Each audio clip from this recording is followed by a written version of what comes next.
नाज़रीन, दौलतपुर के don study circle पारा मोहम्मद इब्राहिम जोयो की ज़िंदगी अदबी और फ़िक्री किरदार से कचहरी कोठाई वही।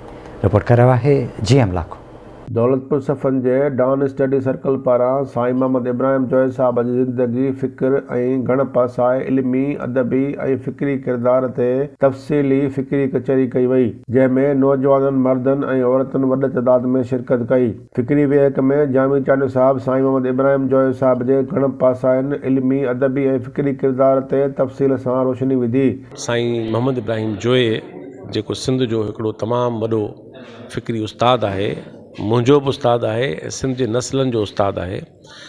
उन जे हवाले से हिकिड़ी असां वेह कई, जैमें मूं नौजवाननि सां साईं जी ज़िंदगी, उन जे फ़िक्र जे बुनियादनि ऐं रेनेसांस जो पूरो यूरोप में नई सुजागी जो दौर ऐं साईं जे कयल ख़िदमतुनि ते असां नौजवाननि सां हाल अहिवाल कया।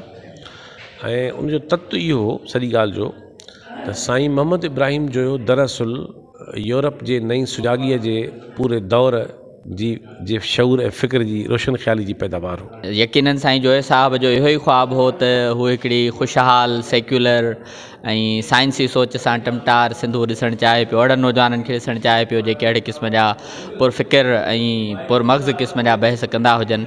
ऐं यकीनन साईं जोय साहब जी जेका जेको वजूद आहे, जेको लाफ़ानी आहे, उनखे यकीनन उन सां तमामु घणो सुकून महसूस थियो हूंदो। इब्राहिम जोए जे ज़िंदगीअ जे मुख़्तलिफ़ पहलुनि जी हिकिड़ी मुनफ़र्द ॼाण मिली ऐं इहा असांजी राय हूंदी त साईं मोहम्मद इब्राहिम जोए जे इल्मी ऐं अदबी ज़िंदगीअ ते सिंध जे हर शहर में नौजवाननि खे उन फ़न ऐं फ़िक्र सां आगाह कयो वञे। साईं जोय साहिब जे बारे में घणो कुझु ॿुधो ऐं जेको शायदि असांखे ख़बर बि न हुई, ऐं उन करे असांखे घणो मतिलबु सुठो लॻो।